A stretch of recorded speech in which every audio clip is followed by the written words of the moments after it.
औज़ु बिल्लाहि मिनश्शैतानिर्रजीम बिस्मिल्लाहिर्रहमानिर्रहीम।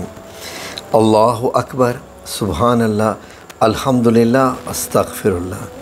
अस्सलातु वस्सलाम अलैका या रसूलल्लाह सल्लल्लाहु अलैहि व आलिहि वसल्लम। नाज़रीन, बहुत से लोग ये सवाल पूछते हैं कि उनके घर में उनके ख़िलाफ़ प्लान किए जाते हैं, या ऐसे लोग भी हैं जिनके बहुत सारे सवाल आते हैं कि जिस दफ़्तर में वो काम करते हैं वहाँ पर उनकी कारकर्दगी बहुत अच्छी है, जिसकी वजह से बाकी जो ऑफ़िस के लोग हैं वो उनके ख़िलाफ़ पॉलिटिक्स खेलते हैं।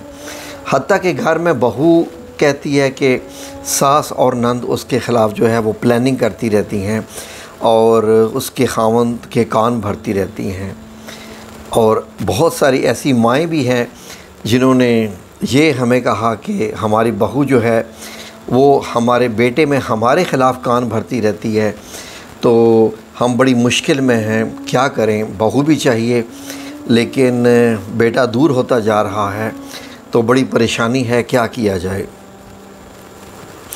नाज़रीन, हत्ता कि अगर आप स्टूडेंट भी हैं तो जब आप माशाल्लाह एक अच्छी परफॉर्मेंस करते हैं, क्लास में आपका एक अच्छा नाम आता है और आपकी इज़्ज़त बनती है, तो कुछ ऐसे स्टूडेंट्स होते हैं वो फिर क्या करते हैं कि वो फिर किसी न किसी तरीके की गेम्स खेलना शुरू कर देते हैं कि शिकायतें लगाते हैं कि टीचर ये स्टूडेंट ऐसा है।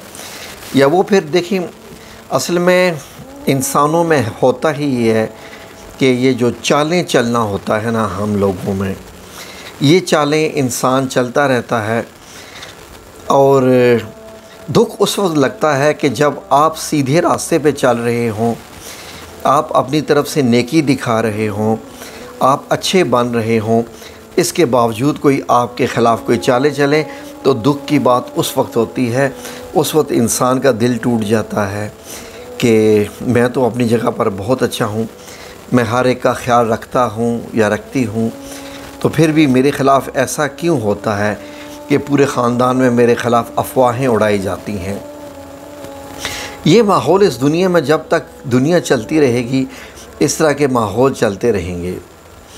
अब होता क्या है कि कई लोग तो ऐसा करते हैं कि वो फिर सीधी सीधी जो कोल्ड वार होती है, कोल्ड वार कहते हैं सर्द जंग। सर्द जंग क्या होती है कि सिर्फ़ एक दूसरे के कान भरना कि वो ऐसा है, वो ऐसा है, वो ऐसा है, वो ऐसा है, एक दूसरे की बुराइयां करना, यानी कि ग़ीबत करना। लोग ऐसा वो करते रहते हैं, इसको कोल्ड वार कहते हैं। लेकिन जब बहू और सास आमने सामने आ जाती हैं और फिर एकदम जब एक दूसरे के ऊपर फिर अल्फाज की मार और जो एक दूसरे पे इल्ज़ामात, उसको कहते हैं कि वो फिर जो है वो ओपन वार हो जाती है, जिसको खुली जंग कहते हैं। फ़ैसले अमूमन कोल्ड वार में नहीं होते, खुली जंगों में ही होते हैं। तो लेकिन ये होता क्या है कि जब दो रिश्तों में लोग एक दूसरे के सामने उसकी एक दूसरे की जब बुराई करते हैं, तो होता क्या है कि रिश्ते तो फिर भी कायम रहते हैं, ज़िंदगी भी गुज़रती रहती है। अगर सास बहू का झगड़ा हो जाता है तो बहू और सास एक दूसरे से मिलती तो रहती हैं, लेकिन जो अल्फाज अदा कर दिए जाते हैं एक दूसरे के ख़िलाफ़, वो मरते दम तक दिलों में रहते हैं और वो दिलों में सुलगते रहते हैं। सास ये कहती रहती है कि मेरी बहू ने तो ऐसे ऐसे अल्फाज इस्तेमाल किए थे, मुझ पे ये इल्ज़ाम लगाए थे, और बहू ये कहती है कि मेरी सास ने मुझ पे ऐसे ऐसे इल्ज़ाम लगा दिए थे। तो ये एक नाज़रीन ज़िंदगी का हिस्सा है। ये सारी चीज़ें इसी ज़िंदगी का ही हिस्सा है। मिस्टर परफेक्ट या मिसिस परफेक्ट कहीं भी दुनिया में बहुत कम, शाज़ो नाज़र, किसी को नसीब हो जाए या हो जाए, वरना फिर ये कैरेक्टर या ड्रामों में या फ़िल्मों में ही मिलते हैं। ये बड़ी हकीकत है नाज़रीन, बड़ी तल्ख़ हकीकत है कि परफेक्ट आइडियल लाइफ ड्रामों फ़िल्मों में ही मिलती है और इसकी तलाश में ही लोग अपने सारा वक्त गुजार देते हैं। अब होता क्या है नाज़रीन कि जब मुझे अगर पता चले कोई मेरे ख़िलाफ़ कोई इस तरीके से ग़ीबत कर रहा है, कोई बंदा प्लानिंग कर रहा है मुझे नीचा दिखाने के लिए, मेरे ख़ानदान में कुछ ऐसा कर रहा है, तो सबसे बेहतर ये होता है कि आप अपने लिए अल्लाह रब्बुल इज़्ज़त से सलामती मांगे। वरना ऐसा होता है कि जो दुश्मन होता है, ज़ाहिर है कि अगर कोई ख़िलाफ़ किसी के बात कर रहा है तो उसको हम दुश्मनी में ही ले सकते हैं। ये प्यार मोहब्बत में तो इस तरह की बातें नहीं ना होती। अब दुश्मन से सलामती चाहिए, सलामती भी ऐसी कि दुश्मन खुद ही चुप हो जाए, आप कुछ बोले भी ना और दुश्मन चुप हो जाए। ये कैसे मुमकिन है? क्या ये सबसे बड़ा हाल नहीं है? ना कि ये कि आप दुश्मन के सर चढ़कर बोलें, दुश्मन को नीचे दिखाएं, उसको गालियां दें, उसको बुरा भला कहें।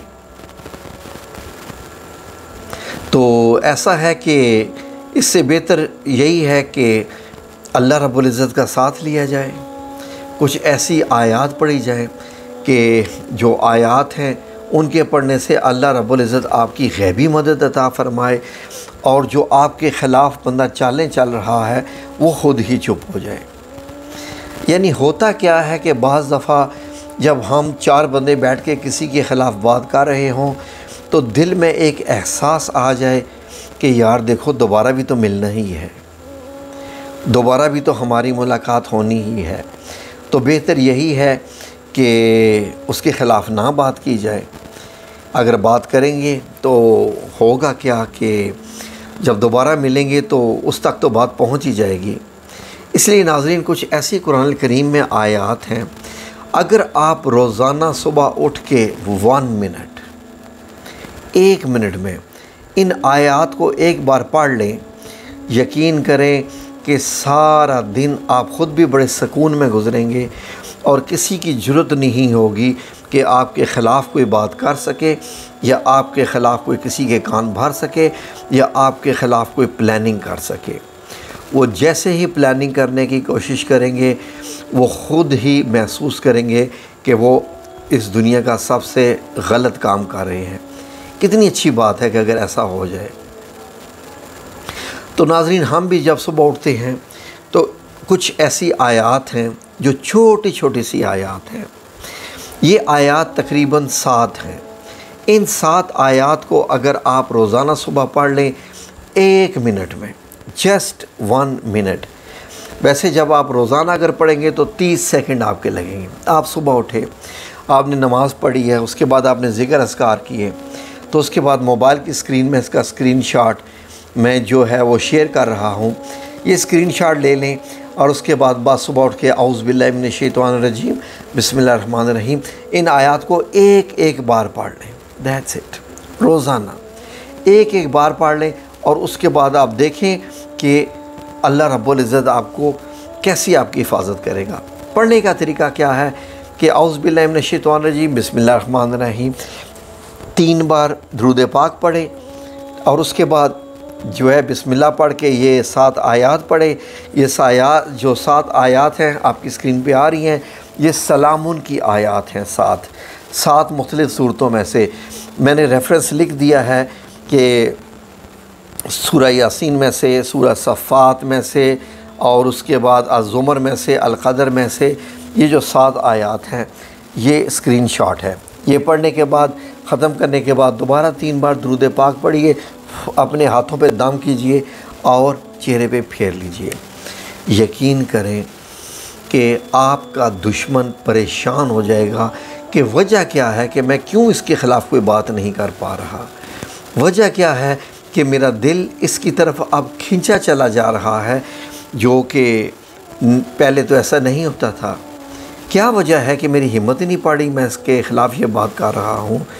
तो आपने ये एक ही दफ़ा सारी पढ़नी है, ठीक है जी, इकट्ठी पढ़नी है। जैसे एक आयत को पढ़ते हैं और देखें अल्लाह रब्बुल इज़्ज़त आपकी ज़िंदगी में कैसा सुकून लेके आ जाएगा। आपके घर में झगड़े ख़त्म हो जाएंगे, आपके घर में एक दूसरों के ख़िलाफ़ जो बात होती है वो सारी ख़त्म होना शुरू हो जाएगी। और क्या चाहिए आपको? इन आयतों को अपनी ज़िंदगी का हिस्सा बना लीजिए और एंजॉय कीजिए अपनी लाइफ को अल्लाह रब्बुल इज़्ज़त की बनाए हुए एक सिस्टम में कि आपका कोई कुछ बिगाड़ ना सके। ख्वाह वो अंदर के दुश्मन है या बाहर के दुश्मन है। इंशाअल्लाह अल्लाह रब्बुल इज़्ज़त आप सब का हामी व नासिर हो। आमीन या रब्बुल आलमीन बिरहमतिका या अरहमुर राहिमीन।